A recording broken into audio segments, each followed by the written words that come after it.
السلام علیکم دوستو، ہم آج آپ کو علی رضا عابدی صاحب کے بارے میں بتائیں گے۔ علی رضا عابدی صاحب ایک سیاستدان تھے جو متحدہ قومی موومنٹ سے منسلک تھے۔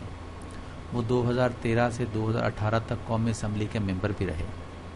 علی رضا عابدی 6 جولائی 1972 کو کراچی میں پیدا ہوئے۔ ان کے والد کا نام سید اخلاق حسین تھا۔ سید اخلاق حسین بھی قومی اسمبلی کے ممبر رہے تھے۔ سید علی رضا عابدی نے مارکیٹنگ کی ڈگری امریکہ کی یونیورسٹی بوسٹن یونیورسٹی سے حاصل کی تھی۔ وہ اپنی کمپنی اخلاق انٹرپرائزز کے CEO بھی رہے تھے۔ متحدہ قومی موومنٹ سے اختلافات کے بعد انہوں نے PSP کو جوائن کر لیا تھا۔ سید علی رضا عابدی نہایت نفیس انسان تھے اور سوشل میڈیا پر بہت ہی ایکٹیو تھے۔ ان کی عمر صرف 42 سال تھی۔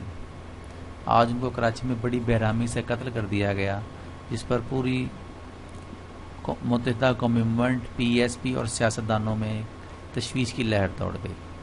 وہ فیس بک پر اور ٹویٹر پر اکثر حکومت کے خلاف ٹویٹس کرتے تھے اور MQM سے اختلافات کی وجہ سے ان کی جان کو خطرہ بھی تھا۔ انہوں نے کافی دفعہ حکومت سے سیکیورٹی کی اپیل بھی کی تھی۔ حکومت کے خلاف ٹویٹس کرتے تھے اور MQM سے اختلافات کی وجہ سے ان کی جان کو خطرہ بھی تھا۔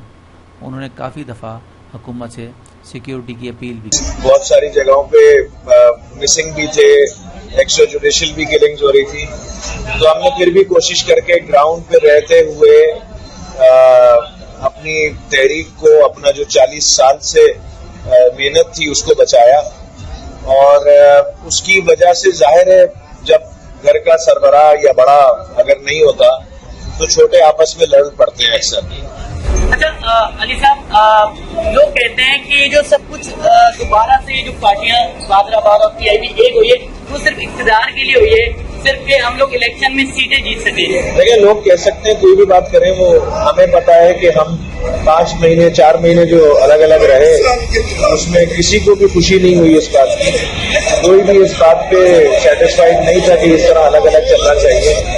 لیکن ہم نے ہمیشہ کوشش کی کہ ہم اس کو کنٹرول کر کے اتنا دوریاں پیدا نہیں کریں کہ واپسی کا رستہ نہ آئے، تو اسی وجہ سے اس میں دونوں طرف کی لیڈرشپ نے رات پہلے چاند رات پہ کراچی والوں کو اپنے مینڈیٹ کو، حیدرآباد والوں کو، میرپور خاص والوں کو ہم نے عیدی دی تھی، اور وہ عیدی یہ قسم کھا کے دی تھی کہ اب ہم علیحدہ نہیں ہوں گے۔ جو لوگ یہ سمجھ رہے تھے کہ MQM تقسیم ہو گئی ہے تو وہ اپنی آنکھیں کھول کر دیکھ لیں، یہ MQM یہاں بیٹھی ہے اور متحد ہے۔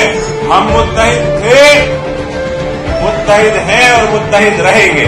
اس کو ظاہر ہے میڈیا کو تو یہ پسند نہیں آئی بات، اور جو ہماری اپوزنگ پارٹیز تھی ان کو بھی پسند نہیں آئی یہ بات، اور بہت سارے ایسے مخلوق بھی تھے جن کو پسند نہیں آئی، تو وہ لوگ میڈیا پہ بھی زیادہ چلنے نہیں دیا، اس کو زیادہ اٹھنے بھی نہیں دیا، اس کا زیادہ اس کے بارے میں زیادہ بات بھی نہیں کرنے دی، جس کی وجہ سے شاید آج لوگوں میں یہی گمان ہے کہ شاید ہم لوگ نہیں ملے ہوئے۔